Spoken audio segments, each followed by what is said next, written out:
Daniel never believed in destiny, until the night he saw her again.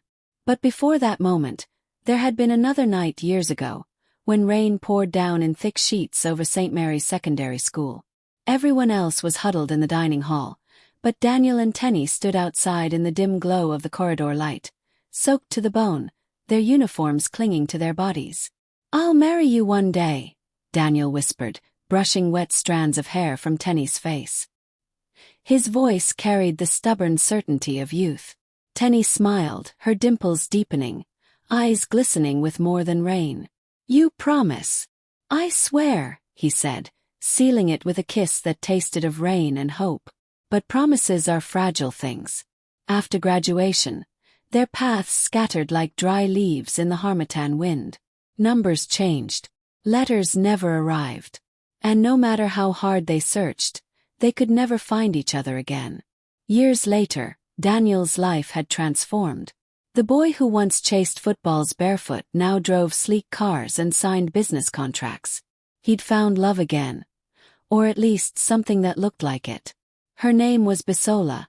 Confident, beautiful, with a laugh that could fill a room. She was everything his mother had prayed for in a wife.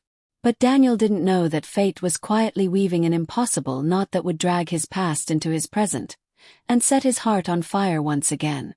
Daniel had no idea his life was about to split into two the moment Bisola said the words. "There's a family dinner this weekend," she told him, her tone casual but her eyes bright with excitement.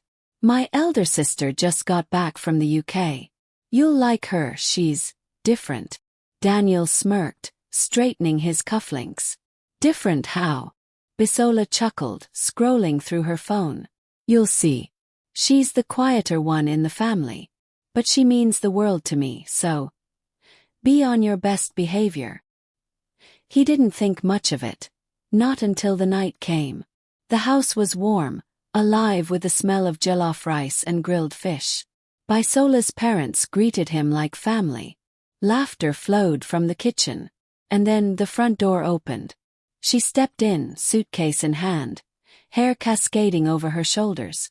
Her face froze. So did his. Tenny. It had been years, but he would have known her anywhere. That smile, softer now, tinged with something unspoken, was the same one he'd kissed under the rain. Bisola's cheerful voice shattered the moment. "Daniel, meet my sister, Tenny."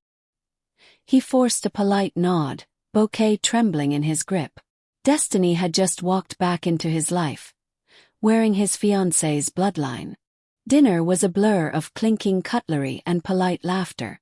Daniel tried to focus on Bisola's voice beside him, but his gaze kept drifting across the table to Tenny. She sat directly opposite him, her posture straight, her eyes avoiding his, but every so often, he'd catch her stealing a glance, and it was like the air thickened. "How was London?" Bisola asked her sister, passing her a plate of grilled fish. Tenny smiled faintly. "Cold but freeing. I needed the time away." Her voice was calm, but Daniel heard the undercurrent, the quiet sadness in it. When Bisola excused herself to take a call, the silence between Daniel and Tenny became a living thing. He opened his mouth to speak, but her eyes warned him, "Not here." Later that evening, Bisola's parents insisted Daniel stay the night. The rain had started again, pounding against the roof like a memory. He was shown to the guest room, but the walls in that house were thin, and he could hear Tenny's footsteps in the hallway. Around midnight, he stepped out for water. She was there, leaning against the kitchen counter, the fridge light casting a soft glow over her face. "You look different," he said quietly. "So do you," she replied, not smiling. They stood there for a long moment, the hum of the refrigerator the only sound. Finally, Tenny looked at him, her eyes fierce and wounded all at once. "Why didn't you find me, Daniel?" she asked, her voice barely above a whisper. His throat tightened. "I tried. God knows I tried." She shook her head, biting her lip. "It doesn't matter anymore." But the way her fingers trembled as she set down her glass said otherwise. Before he could speak again, Bisola's voice called from down the hall, breaking whatever spell was forming between them. Tenny walked away without another word, leaving Daniel rooted in place, heart pounding with a truth he could no longer ignore. 2 days later, Bisola invited Daniel over again. She was busy in the kitchen with her mother, leaving him in the living room with Tenny. It was awkward at first, the kind of silence heavy with things unsaid. Tenny sat curled up on the couch, a book in her hand she clearly wasn't reading. Daniel leaned against the wall, watching her. "You still bite your lip when you're nervous," he said softly. Her eyes flicked up. "You still notice too much." He took a step closer. "I notice you." Tenny closed the book slowly. "This is wrong, Daniel." "I know," he murmured, "but that doesn't change what I feel." Her breath caught, and for a long moment they just stared at each other, the years between them shrinking into nothing. The scent of her, warm and familiar, pulled him back to nights under the schoolyard stars, to whispered promises in the rain. Footsteps sounded in the hallway, and Tenny quickly shifted away, pretending to reach for her phone. Bisola entered, smiling at the sight of them. "Good, you two are getting along." Daniel forced a grin, but his pulse was still racing. Later that evening, as he was leaving, Tenny followed him to the door. Her voice was low, urgent. "Don't come here again unless you know what you want, Daniel." He met her gaze, his jaw tightening. "I already know."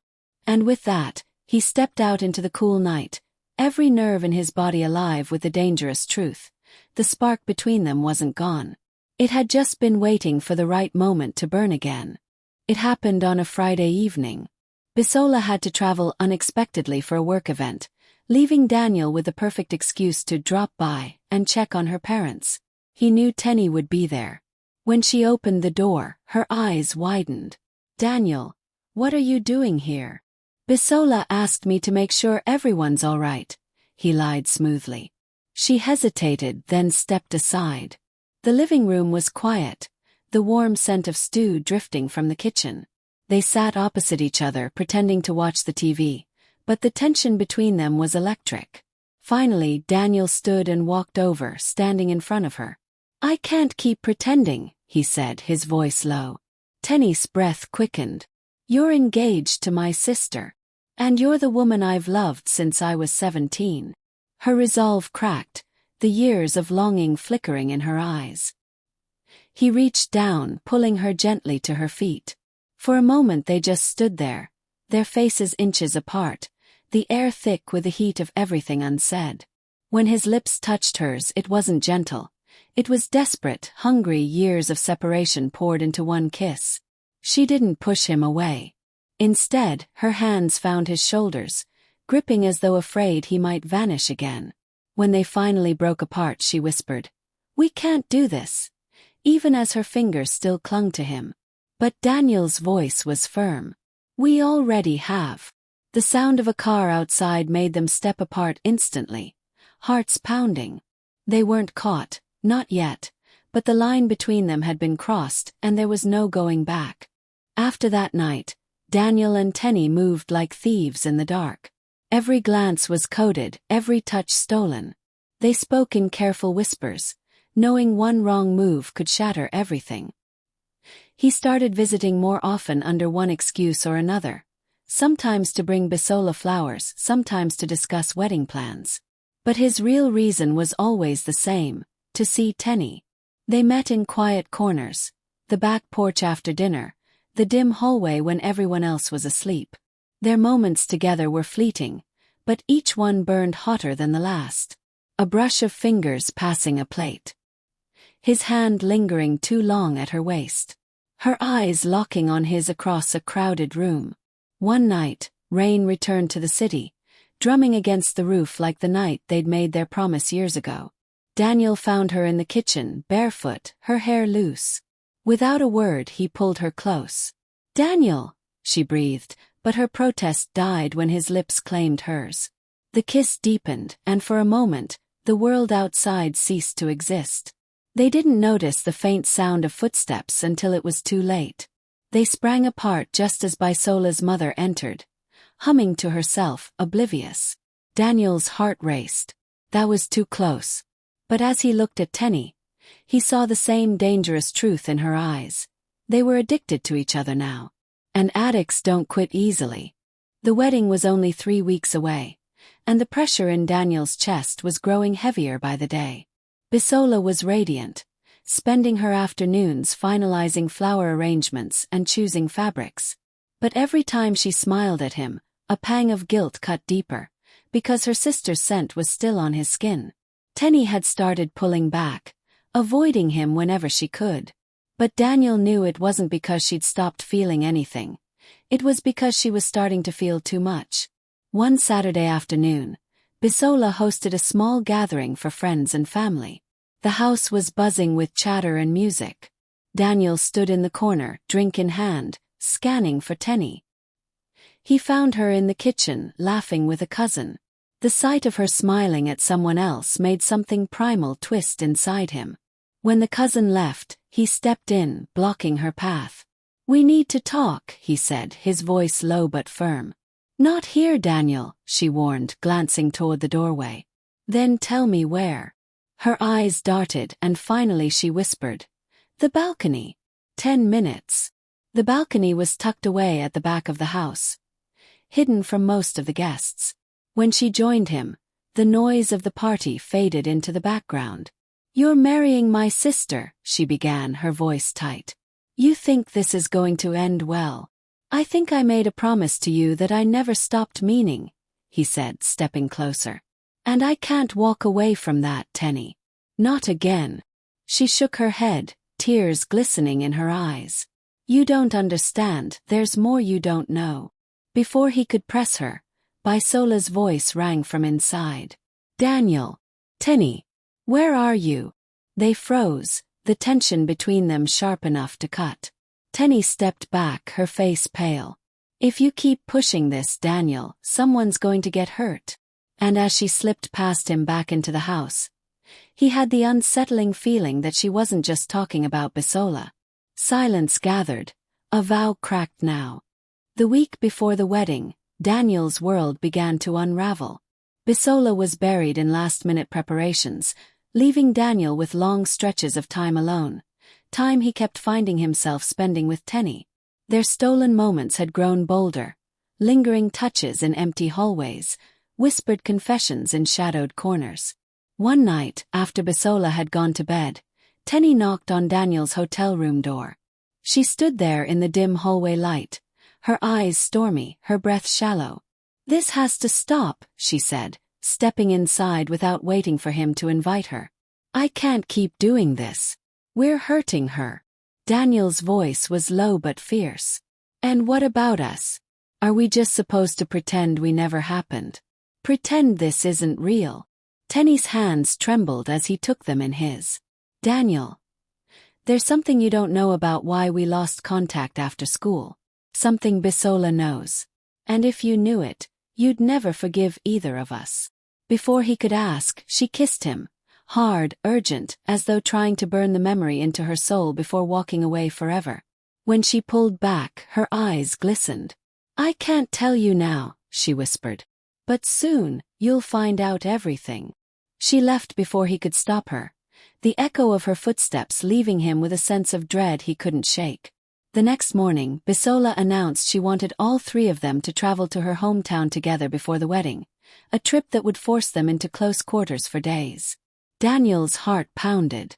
Whatever secret Tenny was hiding, he was about to find out. The journey to Bisola's hometown began under a heavy sky, clouds rolling low as if they knew the storm brewing between the 3 passengers in the car. Daniel drove in tense silence, Bisola humming to a playlist, and Tenny staring out the window, her face unreadable. The air between Daniel and Tenny was electric, not the warm charge of longing, but the sharp, dangerous hum of something about to explode. Halfway through the trip, Bisola dozed off in the back seat, leaving Daniel and Tenny alone with the sound of the tires on the wet road.